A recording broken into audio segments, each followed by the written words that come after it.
जय सिया राम। मैं ज्योति झा आप सभी का सनातन रहस्य में स्वागत करती हूँ। आशा करती हूँ आप सभी सनातनी का भरपूर सहयोग प्राप्त होगा।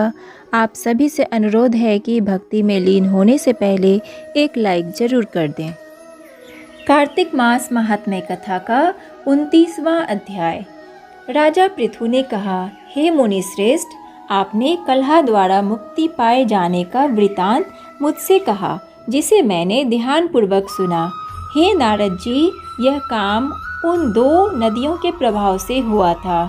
कृपया यह मुझे बताने की कृपा कीजिए। नारद जी बोले, हे राजन, कृष्णा नदी साक्षात भगवान श्री कृष्ण महाराज का शरीर और वेणी नामक नदी भगवान शंकर का शरीर है। इन दोनों नदियों के संगम का महात्म्य श्री ब्रह्मा जी भी वर्णन करने में समर्थ नहीं है। फिर भी चूंकि आपने पूछा है, इसलिए आपको इनकी उत्पत्ति का वृतांत सुनाता हूँ। ध्यानपूर्वक सुनो। चाक्षुषु मनवंतर के आरंभ में ब्रह्मा जी ने साय पर्वत के शिखर पर यज्ञ करने का निश्चय किया। वह भगवान विष्णु, भगवान शंकर तथा समस्त देवताओं सहित यज्ञ की सामग्री लेकर उस पर्वत के शिखर पर गए। महर्षि भृगु आदि ऋषियों ने ब्रह्म मुहूर्त में उन्हें दीक्षा देने का विचार किया। तत्पश्चात भगवान विष्णु ने ब्रह्मा जी की भार्या त्वरा को बुलवाया। वह बड़ी धीमी गति से आ रही थी। इसी बीच में भृगु जी ने भगवान विष्णु से पूछा, हे प्रभु, आपने त्वरा को शीघ्रता से बुलाया था, वह क्यों नहीं आई? ब्रह्म मुहूर्त निकल जाएगा। इस पर भगवान विष्णु बोले, यदि त्वरा यथा समय यहाँ नहीं आती है तो आप गायत्री को ही स्त्री मानकर दीक्षा विधान कर दीजिएगा। क्या गायत्री पुण्य कर्म में ब्रह्मा जी की स्त्री नहीं हो सकती? नारद जी ने कहा, हे राजन, भगवान विष्णु की इस बात का समर्थन भगवान शंकर जी ने भी किया। यह बात सुनकर भृगु जी ने गायत्री को ही ब्रह्मा जी के दाईं ओर बिठाकर दीक्षा विधान आरंभ कर दिया। जिस समय ऋषि मंडल गायत्री को दीक्षा देने लगा, उसी समय त्वरा भी यज्ञ मंडल में आ पहुंची। ब्रह्मा जी के दाईं ओर गायत्री को बैठा देखकर ईर्ष्या से कुपित होकर त्वरा बोली, जहाँ अपूज्यों की पूजा और पूज्यों की अप्रतिष्ठा होती है, वहाँ पर दुर्भिग्य, मृत्यु तथा भय तीनों अवश्य हुआ करते हैं। यह गायत्री ब्रह्मा जी की दाईं ओर मेरे स्थान पर विराजमान हुई है, इसलिए यह अदृश्य बहने वाली नदी होगी। आप सभी देवताओं ने बिना विचारे इसे मेरे स्थान पर बिठाया है, इसलिए आप सभी जड़ रूप नदियाँ होंगे।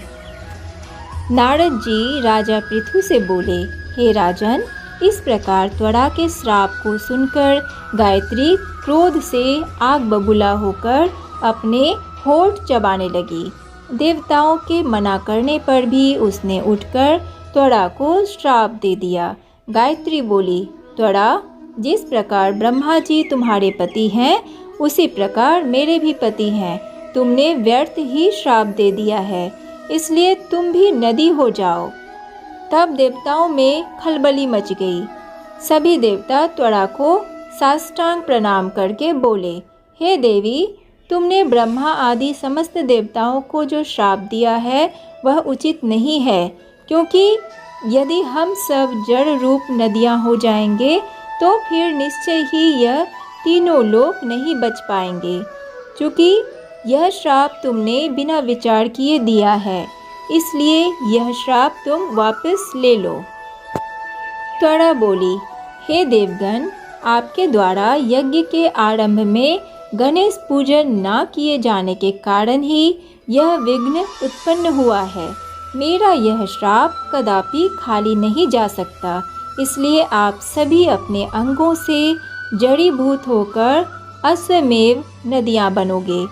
हम दोनों सौतने भी अपने अपने वंशों पश्चिम में बहने वाली नदियाँ बनेंगी।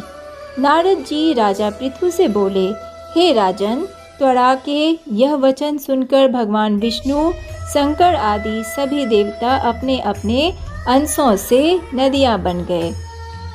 भगवान विष्णु के अंश से कृष्णा, भगवान शंकर के अंश से वेणी तथा ब्रह्मा जी के अंश से ककुदमवती नामक नदियां उत्पन्न हो गई। समस्त देवताओं ने अपने अंशों को जड़ बनाकर वहीं साय पर्वत पर फेंक दिया। फिर उन लोगों के अंश पृथक पृथक नदियों के रूप में बहने लगे। देवताओं के अंशों से सहस्त्रों की संख्या में पश्चिम की ओर बहने वाली नदियां उत्पन्न हो गई। गायत्री और त्वरा दोनों पश्चिम की ओर बहने वाली नदियां होकर एक साथ बहने लगी। उन दोनों का नाम सावित्री पड़ा।